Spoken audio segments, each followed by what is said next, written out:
అని అనుకుంటున్నాను. ఇక అప్పుడు వారికి రమణ గారికి చెప్పడం జరిగింది, ఇది అయిపోయిన తర్వాత నేను ప్రెస్ రెండు మాటలు మాట్లాడుకోవాలి, ఒకవేళ ఎవరన్నా అడిగితే నేను చెప్పాల్సి వస్తుంది కనుక దాన్ని నేనే ప్రిపేర్ అయితే కరెక్ట్ అని చెప్పాలనుకున్నా. రాజీనామా చేస్తున్నానని చెప్పిన బీజేపీలో నాకు ఎలాంటి సంబంధం లేదు, మెంబర్షిప్తో సహా అన్నిటినిగా కూడా నేను అన్నిటికీ రాజీనామా చేస్తున్నాను.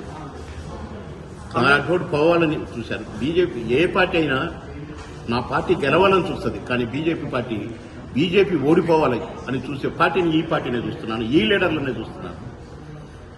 బాగా పనిచేసేటోళ్ళు కావాలి, పని దొంగలు కానీ వెధవలు కానీ పోవాలని కోరుకుంటారు. కానీ ఇక్కడ వెధవలు కావాలి, మంచిగా పనిచేసేటోళ్ళని నిలగొట్టాలి, బాబోళ్ళు అంటే నిలగొట్టాలని ఇదేంటో ఈ టైప్ ఆఫ్ స్ట్రాటజీ ఉన్నటువంటి బీజేపీ పార్టీలో నాలాంటి వాడు పనిచేయడం కష్టం అని డిసైడ్ అయ్యి రిజైన్ చేద్దామని డిసైడ్ అయ్యాను. అంటే మీరు గతంలో ఇక్కడే ఈ స్టేజ్ మీద కూర్చొని గతంలో కూడా చెప్పారు, మీరు ఆరోపణలు చేశారు, మరి అప్పుడే రాజీనామా చేయకుండా ఇప్పుడే ఎందుకు చేశారు సార్? పార్టీ బ్రతిమలాడింది కదా, ఇక అలాంటివి ఏం జరగవన్నది కదా. నేను ఏ ఆరోపణలు చేయలేదు బ్రదర్, పోటీ చేయట్లేదు, ఎమ్మెల్యేగా పోటీ చేయను, నాకు టికెట్ వద్దు, ఎవరికన్నా ఇచ్చుకోండి, మా అబ్బాయికి ఇచ్చుకుంటారా, ఎల్లయ్యకి ఇచ్చుకుంటారా, పుల్లయ్యకి ఇచ్చుకుంటారా, సేమ్ లాంగ్వేజ్ మాట్లాడాను.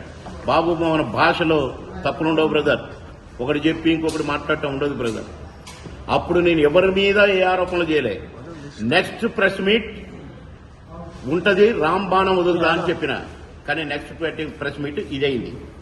ఇప్పుడు వదిలినా, వేరే పార్టీలో ఇంకేం అనుకోలేదు సార్. ఇప్పుడు రిజైన్ చేయాలనుకున్న ఫస్ట్ నాకు నేను ఈ కంపెనీలోంచి బయటికి రావాలి, దట్స్ ఆల్.